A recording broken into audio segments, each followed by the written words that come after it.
Twos really struggle to meet their own needs often, and it takes a great deal of transformation to be able to get to the place where actually it feels okay to meet your own needs. Because otherwise there's a guilt attached to that, because you're there to serve, you're there to help others, surely. You're not there to have your own needs met. But so the pathway of integration for twos is to go to four. So they all actually go into one another, and we can all do all of these personalities. Quite often people say to me, well, you can't just be one. Well, no, we go into all of them, but there's a predominant one that will dominate our life.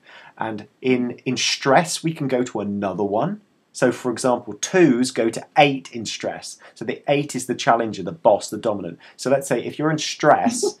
Oh, hello, she's laughing. What's this mean? She's going, oh my God, Are you saying he knows me so well. I'm stressed? Well, I'm obviously, you're never stressed, Lisa, but in the years ago, when you get into stress, would it be fair that you go into a place of taking control and becoming more assertive? Without a doubt. Now, I've had to find that balance, because when I was younger, I was much more assertive. You're a 2. And you're a 2. And in integration, you move to 4. And 4 is the individualist. So 4s actually want to have their needs met all of the time. Now, for a 2, that's like, I don't have any needs, so they deny their own needs. So actually, the pathway to integration is to actually go to the opposite tendency. Because where the ego's tendency is to be there for others, you have to go, the cave you fear to enter holds the treasure you seek. So you actually start meeting your own needs. To many other people, they'll go, what? That's just like obvious. I'd do that. It's easy. But for twos, it is a challenge. Because it feels the opposite way that you would want to be experiencing life in the world. Because if you meet your needs, then who's really going to love you? Because the ego thinks that in order to survive, it needs to be there for others. So it subjugates its own needs, but actually, paradoxically, unconsciously, if I'm there for others, then others will love me back for what I've done for them. Does that make sense? Yeah, but you know what? They don't. Right, exactly. I know, but the ego's wrapped into this constant want, get, be, and it doesn't work. It's like, there's one of the things that I say. I got this from Anthony Robbins. It's like you're heading east looking for a sunset. You'll never ever find it, and the ego will never ever find it externally. But does it look for it all the time? Oh yes, it keeps going to that place.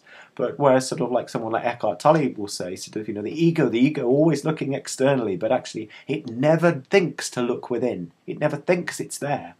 And ultimately, when we slow our minds down, when we become grounded, and we tune into ourselves, we can find it within. This is why practices like meditation and anything that gets you in contact with your body and creates a good vibration, whether that's dance or Pilates or Tai Chi or Qigong, or something where you end up coming back home. So you come back to you.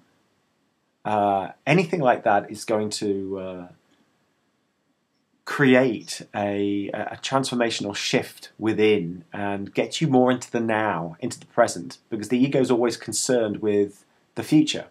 It's always concerned with the future and past, never the present. So this is why when we go along our sort of spiritual path, and we end up looking at ourselves and our lives and how we conduct ourselves, and actually, am I unstill? Am I in a place of suffering a lot of the time? Well, yes. What do I need to do to conquer that?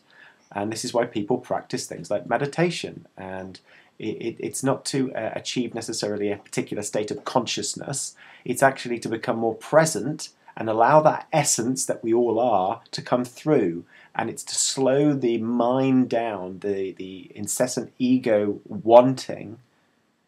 And when that's actually slowed down, essence is there. It's not like we have to meditate so we can create essence. Essence is there. We all have this untapped, infinite joy and peace and oneness And it's always there. It's just underneath the ego. It's like the riverbed or the seabed underneath the ocean, and the ocean is all waves. And sometimes the ocean can be very, very calm, and other times the ocean can be like a tempest and a storm, and it can be raging and doing this. But right down here, deep down, there is profound stillness. There is profound grounding, and that is our essence. That's who we truly are. That's always there. And regardless of how ill we are, how upset we are, how depressed we are, how much we are challenged by life, that is always there. And it's something that I managed to get in contact with and find. And it served me up to this point, and will continue to serve me much further than this point. It's that, literally, now I've entered the cave and keep going back into the cave that I feared to enter. I found that treasure, because that treasure is the opposite tendency. It's not being with the ocean, it's coming down and sinking down. So often putting my hand over my belly, where my belly button is, and taking a breath from there and coming down to there, and allowing all of the won't get be ego stuff that goes off in life, which is just ridiculous, pointless, useless, energy sapping. Allow it just to be the tempest. Allow it to be the ocean. Allow it to do whatever it needs to do, and sink just deeper down, and come home. We all have that, and it's within every single one of us. There's not a type 10. Every single one of these any types is smattered throughout humanity, and quite often I'm able to tell types quite quickly. When clients come in my coaching room, depends, but often I've been able to type them within about 5 minutes. Some, it takes a couple of sessions, but I love it that much. It just makes profound sense to me. I think at some point it's going to be included in modern psychology, and maybe in the next 50 years or so.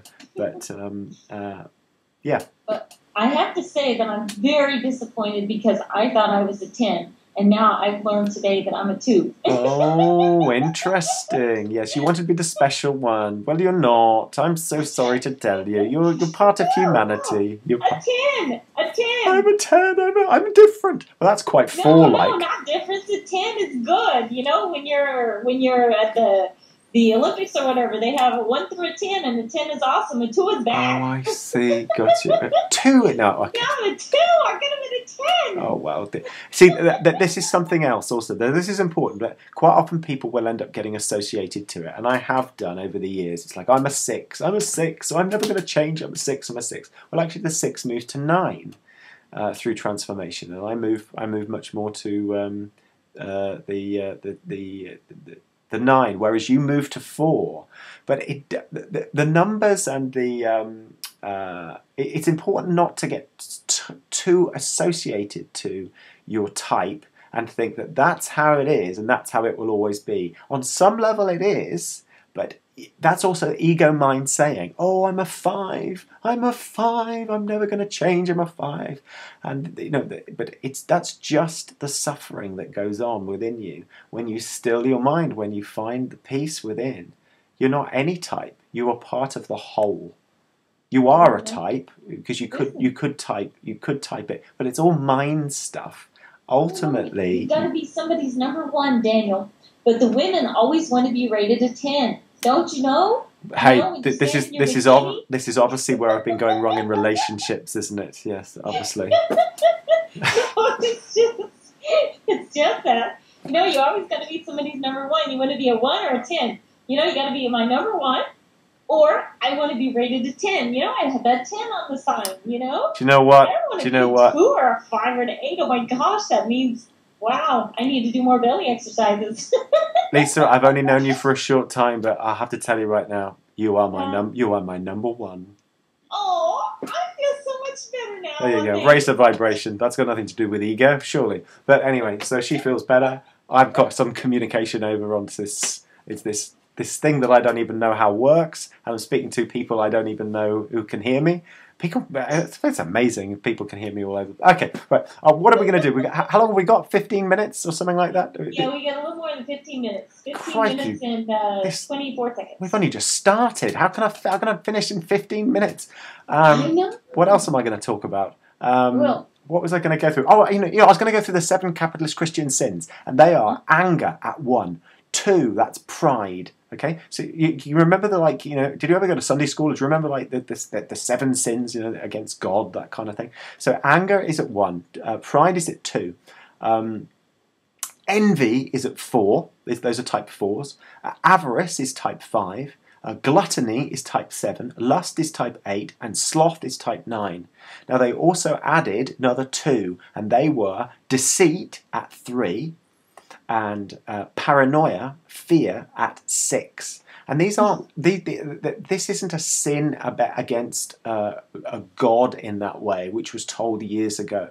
The understanding is actually it's like a sin against yourself, or it's a suffering. It's a suffering, because if you're trapped in anger, if you're trapped in pride, trapped in deceit, envy, avarice, fear, gluttony, lust, and sloth, you are separated from the oneness of life. You're separated from humanity, and sort of part of spiritual awakening, or part of becoming more spiritual, is actually to understand that you're part of the whole, and you're here for the good of the whole. You're not one person suffering in this way. When you enter that cave, when you go into that opposite tendency that your mind, your ego has always been guiding you towards, and you step into there and think, you know what, I've always gone east looking for a sunset and I'm never happy. I'm going to go to the opposite tendency. So let's say you're a 6 like me, and you suffer from a lot of paranoia, you suffer from a lot of crazy irrational thoughts,